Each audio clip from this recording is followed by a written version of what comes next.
Nixon and Bang, your host at Mania for Enfuce, and we're live here at Seamless Europe in Munich. And today I'm excited to introduce our guest, Paula Nunez. So Paula, please introduce yourself and tell us a little bit about your role. Yes, hello everybody. My name is Paula Nunez. I am the Country Risk Compliance Officer at Citibank in Belgium.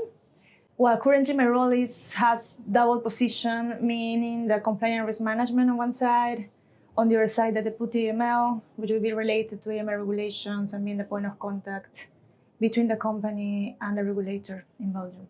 Lovely.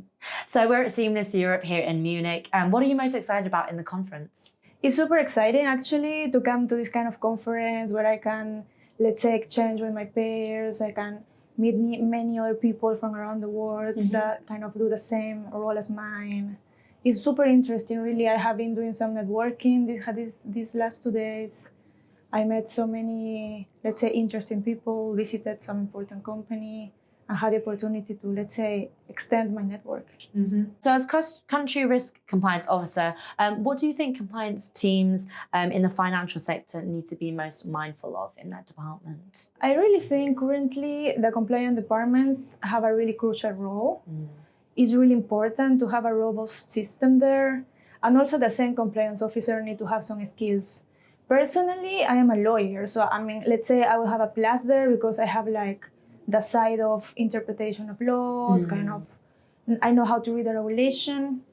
It's of course not compulsory to be a lawyer for doing this kind of role, but I think it will be highly suggested. You know, you have to be really ready to know what regulations are coming, to analyze the regulations, to know if they are applied to the business or not, and then at the end implement it. I think that is the most challenging part of any regulation because you need to comply with them all before the due date.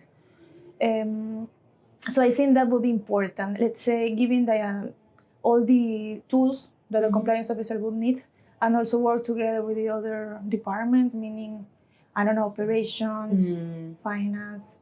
I think also the compliance officer doesn't only need to know about regulation, but also really need to have all the knowledge of the company as a whole.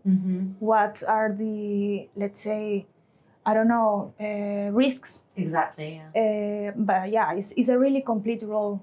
And I think you really need to be ready for being a compliance officer, Yeah, to have to navigate, I think, like you said, like risk and the finance teams as well, and making sure that even like commercials teams, for example, are all, you know, complying with the regulations, like you said. Yeah, when it is the time to implement a new regulation, operation is crucial. The operations team, of course, finance, right? Because that is where the money is coming. Exactly. But yeah, I think, it's crucial and really, really important nowadays. No, absolutely. I think it'll be worth, you know, sharing that advice too. And of course, you had a speaking panel session on this topic as well. So it'd be great to get your thoughts on this too with Enfuce. So AI is, of course, a massive topic in the industry. How do you see the impact of AI in compliance then? It's a really interesting topic. I think AI has come to a place where it will never leave again anymore. I think we have to accept that it arrived and it will stay. So we will have to learn how to deal with it. I think there are pros and cons, of course. There are benefits. It can help you to, let's say, reduce time in having an automated system to do many tasks that maybe manual work you have been doing for a while, and maybe it will take a few seconds to do it. It has really the opportunity with AI to do many tasks at the same time too, maybe, and have that time to do many other things that you need to do for your job, let's say. The problem is that currently we can say there are not too much regulation on this. So the regulators are kind of conservative yet with this. Of course, they will be wondering what is the origin of the information. Are you sure? So I think my personal view is that you can just rely 100% on AI. I think there will need to be a human factor always. 100%.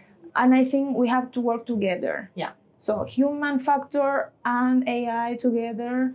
I wouldn't currently at least say you can rely on AI 100%. and just leave it and just replace, let's say, an employee for AI 100%. Exactly. I don't think so. And of course, you can see different banks in the market or different companies, money transfer companies that we can see here. They have different positions, right? There are ones that are super, super open to it. They are investing a lot of money on this implementation.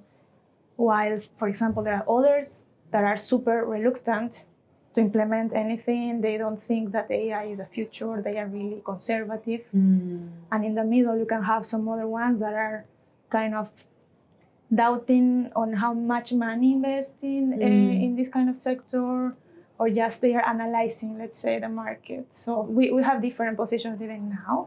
But I think there are many regulations coming. So I think that is a positive thing. And a negative thing, of course, negative because more work for us, right? Because we have to implement and comply with all of the regulations. But on the other side, maybe could help the regulator to say, oh, wow, so maybe it is more regulated, so maybe safer. Maybe we can try or give a chance, let's say. Exactly. Yeah. I think for like different companies as well, in different industries and departments, like you said, for operations, I think AI would do so much to help streamline the process and help them decrease their workload and become a lot more efficient. But for something like a topic like compliance, where you actually need to have critical amount of attention to detail, and you can't like kind of speed things up, because that's what sets, you know, companies apart, and where there can be many risks as well. Like you said, I think the human factor for compliance is really critical. But then also the budget, right? Of course, international, multinational companies, they can have, let's say, the budget to implement it. It's a lot of money you will need to do it. But what about the small companies or the startups? Exactly. I think they will really have a challenge there. Yeah. So you will also have to see that not all of the, let's say, parties in the market will be able to arrive to this point of saying, oh yeah, we are going with AI, let's do it. It's not that possible for everybody. No, absolutely no. It's very contextual with the different sized companies as well. But I guess we'll see more in the future about how really embedded will AI be in compliance, and if it's going to go down a positive route, or if there's going to be some learnings. I guess we're in that time in the industry now, and the time where we're all learning together. So I guess we'll see if anyone's going to make any new breakthroughs or learnings and some hindsight and etc. But speaking of predictions and what's new as well, last question, what are your predictions going into 2025 then within this industry? I think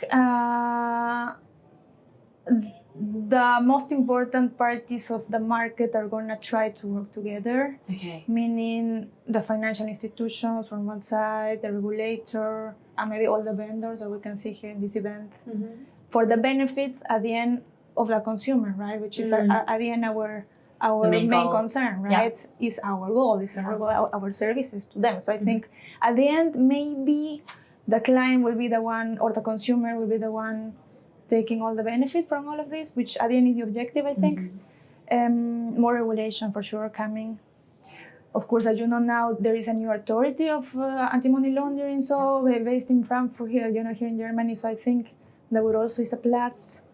Maybe an harmonization of all the regulators around Europe, because there are some that are more strict, some others that are more flexible. So it's better maybe to have an alignment to follow in all Europe, so you could follow the same criteria all around, right? And not having differentiation by country to other country. I think that could also be coming in the future, and I don't see AI going away. I really think it's staying, and I hope for positive, in a positive way, let's say. Let's hope. Yes. Yeah. Yes. Exactly. Cool. Well, thanks so much for your thoughts, and thanks for being a guest here at Money Mania with Enfuce. Thank you.